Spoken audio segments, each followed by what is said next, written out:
Olá, bem-vindos, bem-vindas à nossa quarta aula do nosso curso introdutório de bibliometria. Na aula de hoje, nós vamos ver então as redes científicas, como o conhecimento se conecta. Essa é a nossa quarta aula do curso e nas aulas anteriores nós discutimos alguns elementos que são fundamentais da análise bibliométrica. Primeiramente, nós vimos o que é a bibliometria e por que ela é importante para nós compreendermos a produção científica. Depois de entendermos o que é a bibliometria, nós falamos então sobre o papel das citações, que funcionam, nós vimos naquela aula, que elas funcionam como conexões entre trabalhos acadêmicos. Em seguida, nós exploramos os indicadores bibliométricos, que são utilizados para medir a produtividade e o impacto científico. Na aula de hoje, nós vamos avançar para um tema que se tornou e que tem se tornado central na bibliometria contemporânea, na bibliometria atual. Bem, as redes científicas, elas mostram que a ciência não é não é apenas um conjunto de artigos isolados. Ela funciona, sim, como um sistema de relações, porque os autores citam outros autores, os pesquisadores colaboram entre si e os artigos, os trabalhos, compartilham referências mais ou menos semelhantes de acordo com as áreas. E também conceitos aparecem juntos em diferentes estudos. E quando nós observamos essas relações numa escala ampliada, em uma grande escala, nós percebemos então que o conhecimento científico forma redes, espécies de redes complexas. E a análise dessas redes, então, nos permite compreender como determinadas áreas de pesquisa se organizam e evoluem ao longo do tempo. Primeiramente, então, vamos aqui explorar o que é uma rede científica. E as redes científicas nada mais são do que a representação das relações existentes dentro da produção acadêmica. Em uma rede, então, geralmente nós podemos encontrar dois elementos principais, que são os nós e as conexões. Os nós representam entidades, elementos como autores, artigos, revistas, instituições, palavras-chave e quaisquer outros elementos que ocorrem com determinada frequência e que ajudam a definir aqueles temas ou as características de um trabalho. As conexões, então, representam as relações entre essas entidades. E essas relações podem ser, por exemplo, citações entre os artigos, colaboração entre autores, compartilhamento de referências, concorrência de termos, entre outras, claro. E assim, uma rede científica funciona, então, como um mapa das interações dentro da ciência. E esse tipo de representação nos ajuda a visualizar estruturas que não seriam facilmente percebidas, identificadas, apenas se nós lêssemos os artigos individualmente. E, de fato, durante muito tempo, a ciência foi analisada principalmente por meio dos textos individuais. porque os pesquisadores de outrora liam artigos, discutiam ideias e produziam novas interpretações.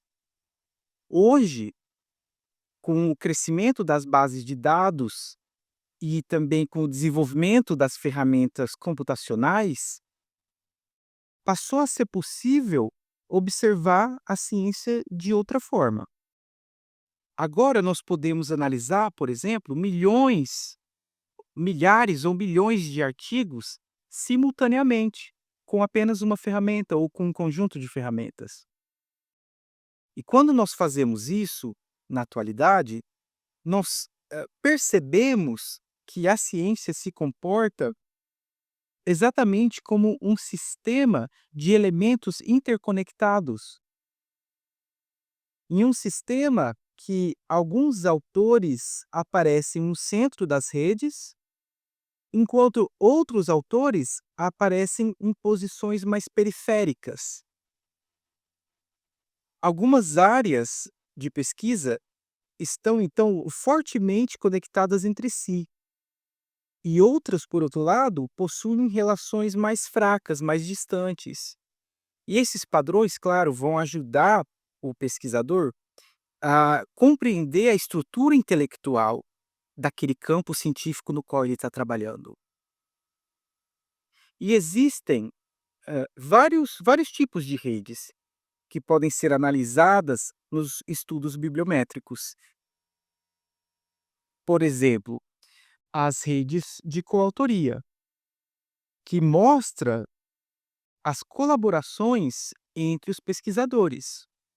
E nesse tipo de rede, cada nó representa um autor. Cada conexão representa um artigo escrito em conjunto com outro pesquisador.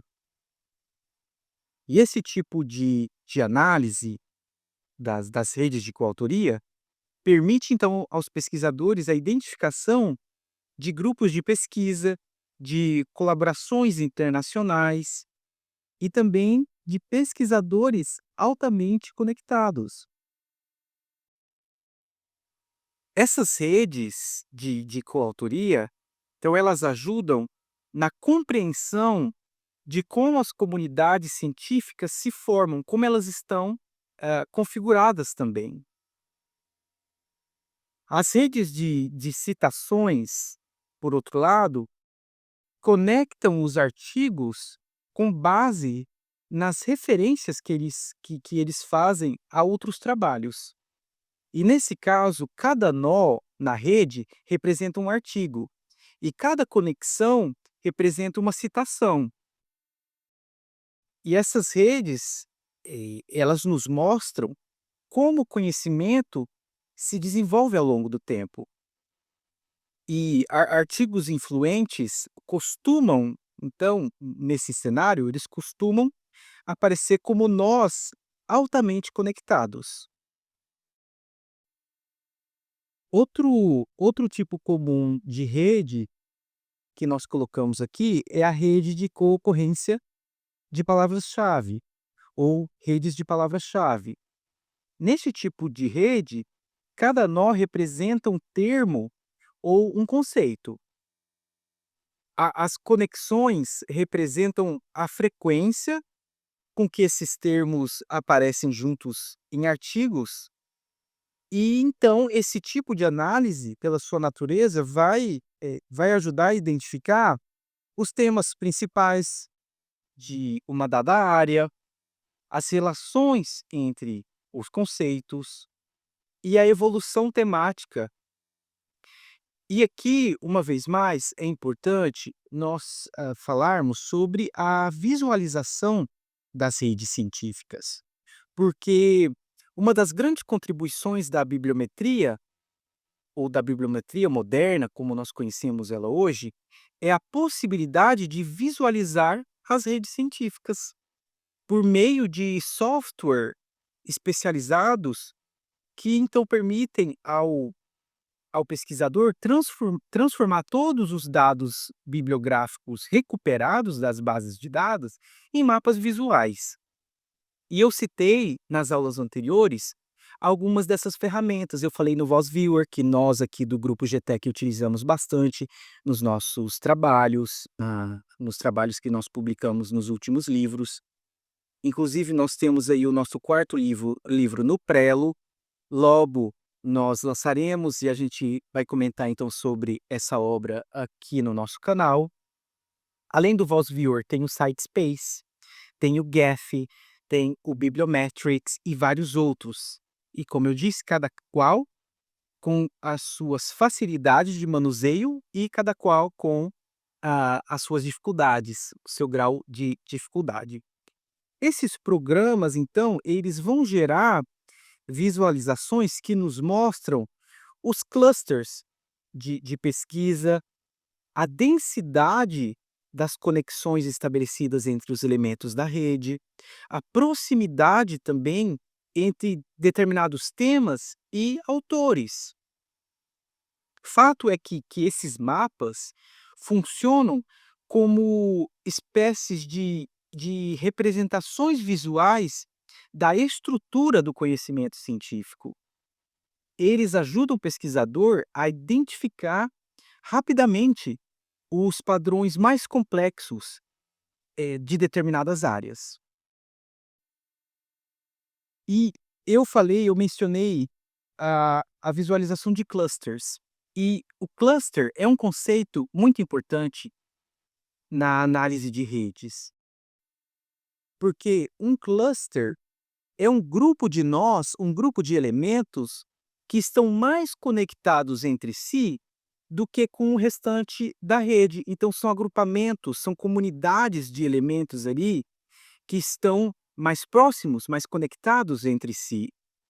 E na prática, esses clusters costumam representar as subáreas de pesquisa de uma grande área, as comunidades, como eu falei, as linhas teóricas ou as linhas metodológicas também. Posso citar, por exemplo, num campo amplo da inteligência artificial, há milhares, milhões de artigos desse campo atualmente publicados, sendo veiculados nas bases de dados. Um campo amplo como esse, os clusters podem representar as áreas, as subáreas da inteligência artificial, que seria o aprendizado de máquina, a visão computacional, o processamento de linguagem natural, que é algo que eu pesquiso também na minha monografia, na minha dissertação e agora também na minha tese. A, a identificação dos clusters ajuda, então, o pesquisador a compreender como uma área científica se divide em diferentes linhas de pesquisa. E aqui agora, então, é importante de nós citarmos outro conceito, que é o conceito de centralidade dentro das redes científicas. Porque a centralidade indica o grau de importância de um nó dentro de uma determinada rede.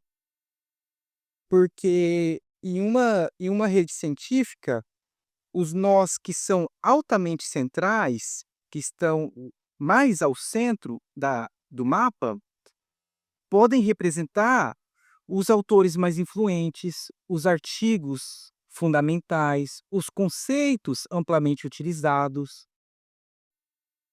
E existem várias formas de medir, de quantificar a centralidade dos elementos de uma rede. Pode-se, por exemplo, medir a centralidade de grau. Pode-se medir a centralidade de intermediação e a centralidade de proximidade, a proximidade entre os elementos. Claro, a gente vai explorar isso mais a fundo nas próximas aulas, mas são essas três principais técnicas de mensuração da centralidade. E essas métricas, então, ajudam os pesquisadores a identificar os elementos estruturais importantes dentro daquela área de pesquisa que eles estão explorando, que eles estão pesquisando. Bom, e a essa altura, então é importante nós tentarmos compreender o porquê de estudar essas redes científicas, porque a análise delas vai então nos oferecer uma perspectiva muito, muito rica, muito ampla sobre o desenvolvimento da ciência. Permite também observar aspectos como a formação de comunidades científicas, a circulação de ideias dentro de uma área, o surgimento de novos termos, algo que é muito interessante para quem está monitorando um campo científico há bastante tempo, e a relação entre determinadas disciplinas em um mundo cada vez mais interdisciplinar. E, em vez de observar, então apenas os artigos isolados, através dessas redes, da análise das redes científicas, nós passamos então a observar o sistema científico como um todo, o que é especialmente útil em áreas interdisciplinares, como eu disse, onde é natural que diferentes campos do conhecimento se encontrem, se convirjam, né, ou se convergem. Então essa é a importância de se estudar essas redes científicas. Bom, eu acho que é isso para nossa aula de hoje, é isso que eu preparei para a aula de hoje. E para nós concluirmos aqui, vamos resumir a aula, eh, dizendo que hoje nós exploramos o conceito, né, das redes científicas. E nós vimos na aula de hoje que a ciência pode ser analisada como um sistema de relações entre autores, entre artigos, entre conceitos e outros elementos que compõem ah, os trabalhos científicos.